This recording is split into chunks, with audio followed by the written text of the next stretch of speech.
मुझे वो चाहिए जो हासिले सुकून भी हो। मुझे वो चाहिए जो हासिले सुकून भी हो। हर एक खिलौने से अपना गुज़र नहीं होगा। नाजरीन, मैं हूँ बिस्मिल आफ्ताब आलम और आप देख रहे हैं उर्दू हिंदी नॉलेज चैनल। देखिए, ये वीडियो नंबर शायद 7 नंबर की वीडियो होने वाली है। जो यूपी के एग्ज़ाम हैं, चाहे वो एलटी ग्रेड का हो या जीआईसी का हो या फिर साथ ही साथ में यूपी टीजीटी का हो। यूपी टीजीटी को तो मैं कई बार सिलेबस को कंप्लीट कर चुका हूँ, इतने साल से एग्ज़ाम नहीं हुआ। इनको आप क्वेश्चनों को रीड कर सकते हैं और जो क्वेश्चन आपको नहीं आते हैं उनको आप अपने पास नोट करेंगे। दो बातें हम आपके सामने अर्ज करेंगे और सीधे बात शुरू करते हैं। बात यह है कि अगर क्वेश्चन पूरी वीडियो देखिएगा बगैर स्किप किए, क्वेश्चन अच्छे लगते हैं तब आपको लाइक करना चाहिए आखिर में, और नहीं अच्छे लगते हैं तो डिसलाइक करना चाहिए। इसी तरह की वीडियो देखने के लिए आप जो है वो मेरे चैनल को सब्सक्राइब कर सकते हैं अगर आपको अधिक वीडियो चाहिए तो। दूसरी बात यह है कि ये सारे क्वेश्चन जो मेरी किताब है शाहीन उसी के हैं, स्क्रीन पे आपको दिख रही है। इसको आप मंगा सकते हैं और मेरे ख्याल से ये हर बच्चे के पास होने चाहिए जो यूपी का एग्ज़ाम कम से कम देना चाह रहा है। और ये बहुत कम दाम में आपके घर पहुंच जाएगी। स्क्रीन पे नंबर भी आपको दिख रहा है, वहाँ से मंगा सकते हैं।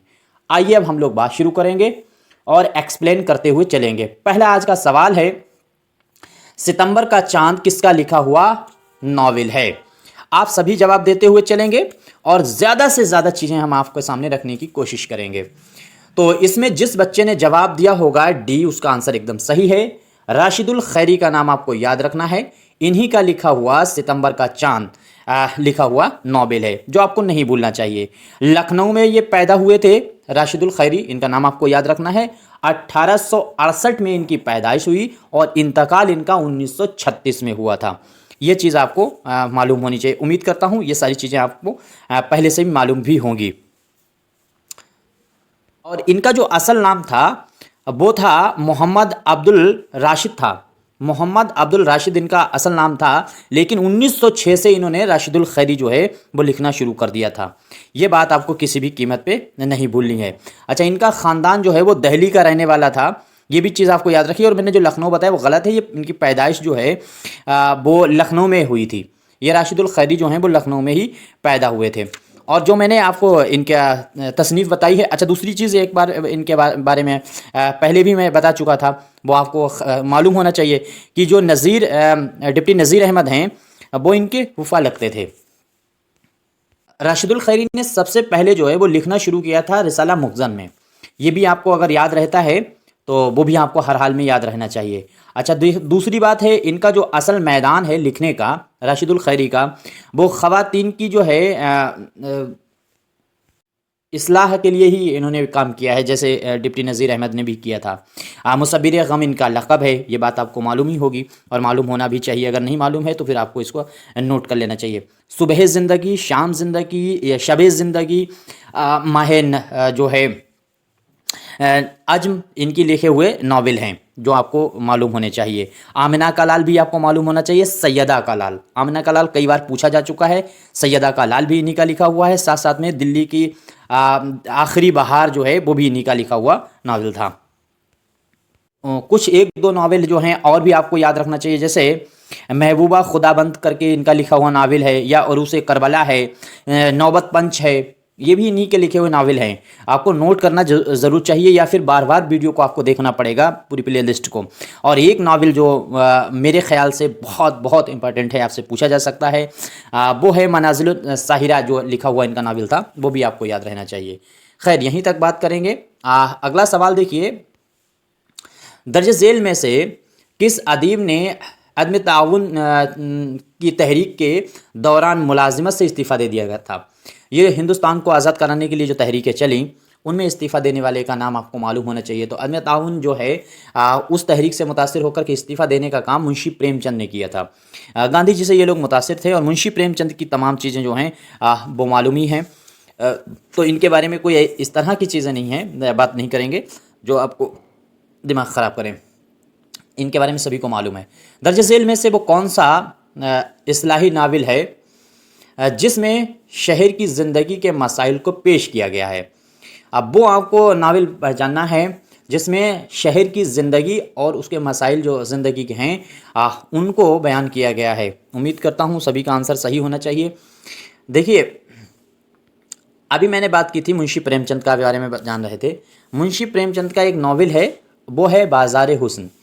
देखिए यहाँ पे जो दिख रहे हैं, गोदान है, गबन है, बाज़ार है, तो ये सारे नावल, और ये लैला के खतूत आपको मालूम है काजी अब्दुल गफ़ार का है। तो इसमें जो सी आंसर जिसने दिया है वो सही है। बाज़ार हुस्न ऐसा नावल है जो इस्लाही नावल है मुंशी प्रेमचंद का, और इसका मौजू हर हाल में आपको याद रखना है कि शहर की ज़िंदगी के मसाइल को जो है मसाइल जो हैं उनको पेश किया गया है। तो इस तरह से आपको किसी भी कीमत पे नहीं भूलना है। बाकी इनके जैसे जलवा इसार है, बेबा है, ये इनके नावल हैं, वो आपको पहले से ही मालूम है। एक इनका नावल था मुंशी प्रेमचंद का गोशा आफियत, वो भी आपको याद रखना चाहिए क्योंकि उसको पूछ सकते हैं आपसे। ये और बाज़ार हुस्न की एक चीज़ और याद रखिएगा, बाज़ार हुस्न ऐसा नावल है जो बाज़ार का जो ख़रीदो फ़रोख्त औरतों का होता है उसका बयान इसके अंदर किया गया है। खैर अगला सवाल देखिए, दर्ज झेल में से वो कौन सा नावल है जिसमें एक तवाइफ की दर्दनाक कहानी को फ़लसफ़ाना अंदाज में पेश किया गया है। उम्मीद करता हूँ इस तरह के सवाल आपने पहले बहुत ही कम देखे होंगे, और कंपटीशन अगर आपको क्रैक करना है तो आपको ज़्यादा से ज़्यादा चीज़ें पढ़ना पड़ेंगी। देखिए नूरुल हसन नकवी की NCERT है या फिर एहतशाम है, इन सारी चीज़ों के किताबों को निचोड़ निकाल करके वीडियो मेरी आती है, और उन्हीं से उनका इस्तेफ़ादा करके और बहुत सारी किताबों का इस्तेफ़ादा करके मैंने किताब शाहीन लिखी थी। अब इसमें क्या है, इसमें आंसर आपका जिसने दिया होगा पहला, उसका आंसर एकदम सही है। लैला के खतूत काजी अब्दुल, मैंने कहा था कि काजी अब्दुल गफ़ार का लिखा हुआ है, और काजी अब्दुल गफ़ार ने ये जब नावल लिखा था तो इसका मौजू यही था जो आपको दिया गया है। बस इतना ही आपको काजी अब्दुल गफ़ार की बहुत से ज़्यादा चीज़ें नहीं, आप इसमें कितने ख़त हैं और किस किस हिस्से में कितने ख़त हैं, 3 हिस्सों में ये नावल है, तो ये सब चीज़ें पूछेगा नहीं, लेकिन 3 हिस्सों में बस इतना याद रखिएगा, बाकी ज़्यादा चीज़ें नहीं। आगे मेहदी अफ़ादी ने उर्दू लिटरेचर के अनासिर खमसा में फ़ितरी शायर किसे कहा है। ये तो आपको मालूम है कि अनासिर खमसा किसका लिखा हुआ मजमून है। तो मेहदी अफ़ादी के बारे में आपको मालूम होना चाहिए, इनके बारे में मैं पहले डिटेल में पढ़ा चुका हूँ, और हाल ही जिसने जवाब दिया होगा वो सही है। देखिए जो राजस्थान में RPSC असिस्टेंट प्रोफेसर का एग्ज़ाम पिछली बार हुआ था, अभी 2024 में हुआ, उसमें ये सवाल हू बहू ऐसे ही पूछा गया था, और इसके बाद में जो फर्स्ट ग्रेड का एग्ज़ाम हुआ उसमें भी ऐसे ही पूछा गया है। तो जो क्वेश्चन यूपी के आसपास स्टेट में पूछे जा रहे हैं उन क्वेश्चनों का भी आपको इल्म होना चाहिए। एक गधा नेफा में किसका लिखा हुआ नावल है, बहुत आसान सा सवाल है, और ये किसी का गलत नहीं हुआ होगा, और अगर गलत है तो आप फिर बहुत कमज़ोर हैं। इसमें आपका आंसर सही होगा कृष्णचंद्र। कृष्णचंद्र के बारे में क्या नहीं आपको मालूम है, लगभग चीज़ें सारी क्लियर हैं। एक चीज़ याद रखिए कि नूरुल हसन नकवी के मुताबिक इनकी पैदाइश जो है वो 1912 में हुई है, बाकी आपको मालूम है 1914 में ये पैदा हुए, लेकिन नूरुल हसन नकवी क्यों मानते हैं। अच्छा, दूसरी बात कृष्णचंद्र के बारे में जो याद रखने की है कि इन्होंने शुरू में तालीम हासिल करने के बाद जो पेशा इख्तियार किया था, आजकल पेशा बहुत जल्दी पूछते हैं, तो वकालत का पेशा इसने भी इख्तियार किया है, ये भी आपको याद रखना चाहिए, और याद होगा उम्मीद करता हूँ सभी को। तो एक गधा नेफे में, अच्छा चांदी के जो है घाव, ये भी लिखा हुआ नावल किसका है, तो इन्हीं का है। कागज़ की नाव किसका लिखा हुआ है, तो ये भी इन्हीं का है, कृष्णचंद्र का। तो कृष्णचंद्र के बारे में इतनी बात है। अच्छा, कृष्णचंद्र के बारे में एक कॉल एहतशाम ने कहा था, एहतशाम जो हैं वो कहते हैं कि इनके वहाँ जो है वो कश्मीर का कॉल बहुत लंबा है, लेकिन हम आपको लफ्ज़ याद करने के हिसाब से बताते हैं कि कश्मीर जो है निगारियों के सामने, मंजर जो है वो आँखों के सामने कश्मीर का आ जाता है। जब हम कृष्णचंद्र की तहरीरों को पढ़ते हैं तो हमारे सामने कश्मीर के मंजर आँखों के सामने आ जाता है। इस तरह का कॉल जो है वो एहतशाम का है, और किसके लिए कहा है, तो वो कहा है कृष्णचंद्र के लिए। बाकी चीज़ें आपको मालूम होना चाहिए। सोने का संसार इनका आपको मालूम ही है, गधे की सरगुजिश्त भी मालूम है, लगभग चीज़ें मालूम हैं। अगला सवाल है कि उल्टा दरख्त नावल किस अदीब का लिखा हुआ है। मैंने शुरू में कहा था कि पूरी वीडियो देखिए, बगैर स्किप किए देखिए, नोट बनाइए, और जिस तरह से मतलब जो है सवाल पूछे जाते हैं वैसे ही सवाल हम लाने की कोशिश करते हैं। और ये सवाल जो है इसमें आंसर जिस बच्चे ने दिया होगा जवाब कृष्णचंद्र, उसका ही सही है। उल्टा दरख्त नाम का भी लिखा हुआ नावल कृष्णचंद्र का है, और यह आपको भूलना नहीं है। उल्टा दरख्त किसका है, जामुन बालियाँ एक बहुत मशहूर कहानी है, वो लिखा हुआ अगर पूछा जाए ना कहानी किसकी है तो वो कृष्णचंद्र की है, और वो हिंदी में तो कई बार पूछ चुकी है। चूँकि मैं हिंदी पढ़ाता हूँ तो हिंदी UGC नेट तो उसे लगभग हर 1 साल के बाद पूछता है। जामुन वालियाँ, लेकिन अफसाना है वो उर्दू में भी है, तो चूँकि पूछ ना लिया जाए आपको याद रखना चाहिए, इसी का है कृष्णचंद्र का। इसके बाद में शिकस्त 1942 में इनका लिखा हुआ है, बाकी आपको मालूम ही है। एक औरत हज़ार दीवाने, ये सब कॉमन चीज़ें हैं जो हर किसी बच्चे को मालूम। आगे बढ़ जाइए। लिखने के लिए मैंने दुनिया की अजीम तरीन किताब यानी ज़िंदगी को पढ़ा है।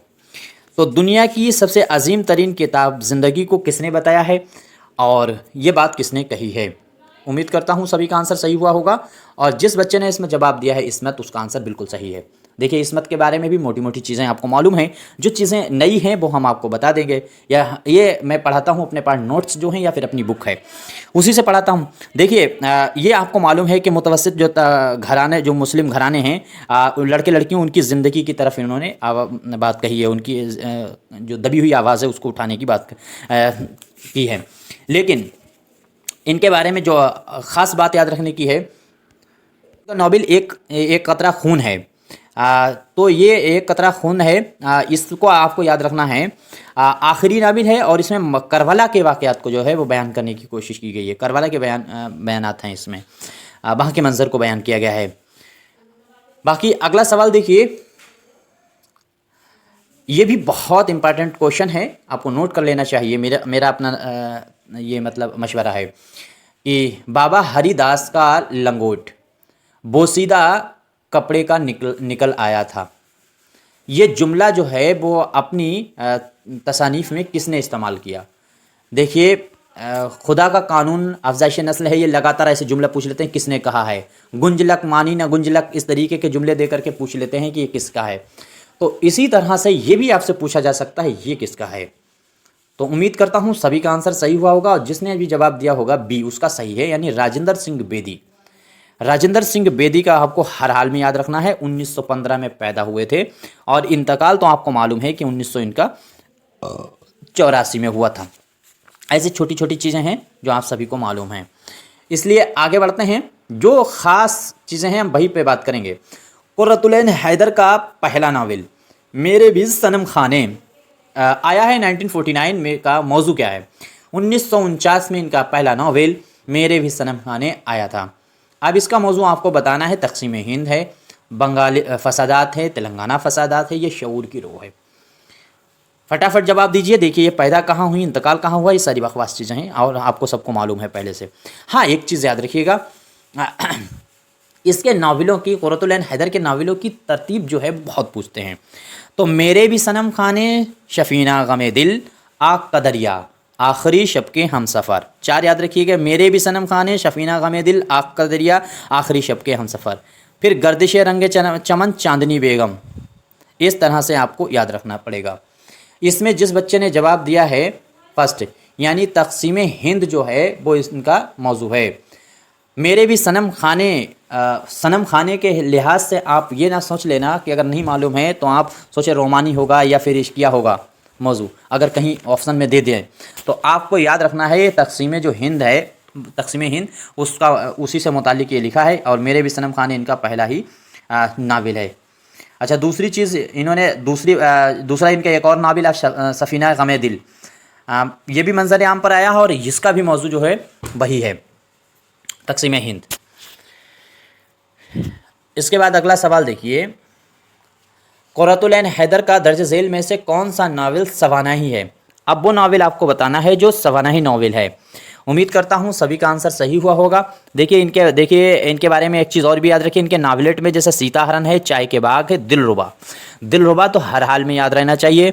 अगले जन्म मोहे बिटिया ना कीजियो, ये भी इन्हीं का लिखा हुआ नावलेट है। अब इसमें भी आंसर आपने जिस बच्चे ने दिया है डी, उसका आंसर सही है। कारे जहाँ दराज है, तो ये जो है, अच्छा ये इकबाल के जो है मिस्र से लिया गया है। तो ये वो नावल है जिसमें जो इनका सवानाही नावल है। इसके बाद में अगला सवाल है कि दर्ज झेल में से वो कौन सा नावल है, कौन सी तसनीफ़ है जो अरबी फ़ारसी उर्दू की मंजूम लुगत है। अब वो तसनीफ़ आपको बताना है कि जो उर्दू फ़ारसी अरबी की मंजूम लुगत है। देखिए जो शॉर्ट वीडियो मेरे आते हैं, काट के डाले जाते हैं, तो वो जो है उनको भी आप बहुत अच्छे से, उसमें आपको स्क्रीन पे 2 आंसर आते हैं, उसमें जो आंसर है उस पर टिक कीजिए, आपका बोर्ड पड़ जाएगा और आपको मालूम भी चल जाएगा फ़ौरन उसमें सही आंसर क्या है। अब हम बात कर रहे हैं कि इस पे ये जो तसनीफ़ है ये किसकी तसनीफ़ है। उम्मीद करता हूँ सभी का आंसर सही हुआ होगा। ये है वाहिद बारी, यानी आपका आंसर जो है वो सही होगा फर्स्ट। इसके बाद में अगला सवाल देखिए, काज़ी अब्दुल सत्तार ने किस वजह से शोहरत पाई। काज़ी अब्दुल सत्तार को देखिए 2024 के यूजीसी नेट में ये पूछ चुके हैं, राजस्थान का जो पेपर हुआ था उसमें भी पूछ चुके हैं, असिस्टेंट ये क्या कहते हैं यूजीसी जो नेट का पेपर हुआ है उसमें तो इसको तरतीब के लिहाज से पूछ लिया था कि कब, जबकि ये सिलेबस में शामिल नहीं है। सिलेबस पे आप ना गौर कीजिए क्योंकि सिलेबस से बहुत हटकर पूछते हैं, इनकी मर्ज़ी होती है जो वो पूछ लेते हैं। तो इसमें आपको याद रखना है कि पहली बात तो ये सीतापुर में पैदा हुए थे, 1933 में पैदा हुए, लेकिन नूरुल हसन नकवी इनको 1930 मानते हैं। बट मेरे पास जो नोट था उसमें 1933 है, तो 1930 और 33 को मान के चलिए। नूरुल हसन नकवी तो 30 ही मानते हैं। सीतापुर में ये पैदा हुए हैं, ये बात आपको याद रखना चाहिए। और आई थिंक 2018 के आसपास इनका इंतकाल हुआ है, ये मुझे याद नहीं आ रहा इस टाइम पे, क्योंकि बगैर देखिए कुछ चीज़ें हम आपके सामने रखने की कोशिश करते हैं तो मुझे याद नहीं आ रहा। अब इसमें देखिए सबसे पहला वाला पॉइंट देखिए कि तारीख़ी नावल के सबब, इन्होंने जो काजी साहब जो हैं इन्होंने अपनी तारीख़ी नावल के सबब ही शोहरत पाई है। और तारीख़ी नावलों में जैसे इनका शब गुज़ीदा आपको मालूम है तारीख़ी नावल है, दारा शिको जो है औरंगज़ेब का भाई उसका भी तारीख़ी नावल है ये, और साथ साथ में सलाहुद्दीन अयूबी ये भी तारीख़ नावल है, या फिर हज़रत जान ये भी इनका तारीख़ नावल है। तो ये चार पाँच ही नावल आपको हर हाल में याद रखना है, शब गुज़ीदा, दारा शिको और सलाहुद्दीन अयूबी, ये तीन ज़्यादा पूछता है। उसमें भी दो, शब गुज़ीदा और दारा शिको तो किसी भी कीमत में नहीं भूलना है। तो उम्मीद करता हूँ सभी को मालूम हो गया होगा। और अगला सवाल पर बात करते हैं। देखिए जीके जीएस जो पूछा जाएगा एलटी ग्रेड के लिए या फिर जीआईसी के लिए, उसकी भी मेरी क्लासें आती हैं और उसके लिए भी मेरे नोट्स आते हैं, उसके लिए भी मेरी जो है वीडियो आप देख सकते हैं। किसी भी एक चैनल को फॉलो करके चलिए, बाकी आपकी मर्ज़ी है। मैं तो पहले ही कहता हूँ अच्छा लगे तो देखें, नहीं अच्छा लगे तो डिसलाइक कर सकते हैं, जा सकते हैं आप। अगला सवाल है, कबीर दास का दोहा है कि एक साधे सब सधे, सब साधे सब झाएँ। तो एक चीज़ पर आप यकीन बना करके पूरी तरह से तैयार कीजिए। जैसे शाहीन मेरी बुक है, तो अगर उसे पढ़ना है तो पहले उसे 1 महीने के अंदर कैसी भी सूरत से हर चीज़ रट डालिए, उसके बाद दूसरी बुक का नंबर लगाइए। ये नहीं है कि आप एक ही बुक पढ़िए, हम ये नहीं कहते हैं आप चाहें जितनी पढ़िए, बट आपको याद भी तो वो होना चाहिए। पता चला ढेर पढ़ने के बाद कन्फ्यूज़न हो जाए दिमाग में, तो इसलिए ऐसे ही चैनल है कि किसी एक चैनल को देखिए, उसकी तमाम वीडियो देख डालिए, सब चीज़ें पता होने नोट कर डालिए, अब दूसरे का नंबर लगाइए ना। इस तरह से एक एक करके एक साइड से खाना खाइए भाई। तो नदी किसका लिखा हुआ नावल है? ये नावल किसका है? उम्मीद करता हूँ सभी का आंसर सही हुआ होगा। और नदी जो नावल है वो अब्दुल्ला हुसैन का है। अब्दुल्ला हुसैन के बारे में आप जानते हैं कि भाग जो है वो लिखा हुआ, बाग ये भी भाग जो है वो भी लिखा हुआ इसी का नावल है। कैद जो है वो लिखा हुआ इन्हीं का नावल है। और रात जो है वो भी इन्हीं का लिखा हुआ नावल है। तो अब्दुल्ला हुसैन के इतने नावल लिखे हुए हैं। ख़ास तौर से इनके जो नावल है उदास नस्लें, ये तो किसी हाल में नहीं भूलना चाहिए, क्योंकि उदास नस्लें तो बहुत अहम नावल है इनका। अगला सवाल है, छम्मी किसका लिखा हुआ नावल है? छम्मी आई थिंक सभी का मालूम होगा। तो इसमें आंसर जिस बच्चे ने दिया होगा सी उसका सही है। खदीजा मस्तूर का नाम आपको याद रखना है। तो खदीजा मस्तूर का लिखा हुआ नावल कौन सा है? तो छम्मी, ये आपको याद रखना है। आंगन सभी जानते हैं खदीजा मस्तूर का लिखा हुआ नावल है, लेकिन छम्मी भी बहुत इंपॉर्टेंट को है और छम्मी इन्हीं का लिखा हुआ नावल है। यहाँ पे एक अलग जानकारी हम आपको बता दें, देखिए इनका लिखा हुआ नावल जो क्या कहते हैं आंगन है, उस आंगन को दूसरा नाम अगर आपसे पूछा जाए तब आप बताएंगे छम्मी। ये चीज़ मुझे याद आ गई है। छम्मी जो है वो कैरेक्टर, मरकज़ी कैरेक्टर जो अहम कैरेक्टर है वो आंगन का है। तो इसीलिए कभी कभी आंगन जो नावल है उसको छम्मी नावल भी कह देते हैं, छम्मी के नाम से भी जानते हैं। ये बहुत कम लोग जानते होंगे। तो छम्मी कैरेक्टर किस नावल का है? आंगन का। आंगन किसका है? खदीजा मस्तूर का। आंगन का दूसरा नाम क्या है? तो छम्मी। इसमें और भी जैसे बहुत अहम कैरेक्टर ये है इस नावल का, इसमें आलिया भी है, करीम भी है, इसके बाद में जो है बड़ी मालकिन जो है वो भी कैरेक्टर इसी में है। सफदर का कैरेक्टर आपको याद रखना चाहिए, आंगन का ही कैरेक्टर है। इसके बाद में सफदर के बाद में इसरार मियाँ, और साथ ही साथ में जमील जो कैरेक्टर अगर पूछा जाए जमील, तो ये भी आंगन का ही कैरेक्टर है। बस इतने ही क्वेश्चनों पर आज हम बात करेंगे। यहाँ तक कोई क्वेश्चनों में गलती हुई है ज़रूर बताइएगा, कोई मशवरा है ज़रूर दीजिएगा। और बहुत अच्छी तैयारी करने के लिए आपको स्क्रीन पे मेरी बुक दिख रही है, इसमें 2000 MCQ हैं, इसको आप घर बैठे मंगवा सकते हैं। स्क्रीन पे इसका नंबर है। बाकी आपके मशवरे कमेंट में होने चाहिए। शुक्रिया।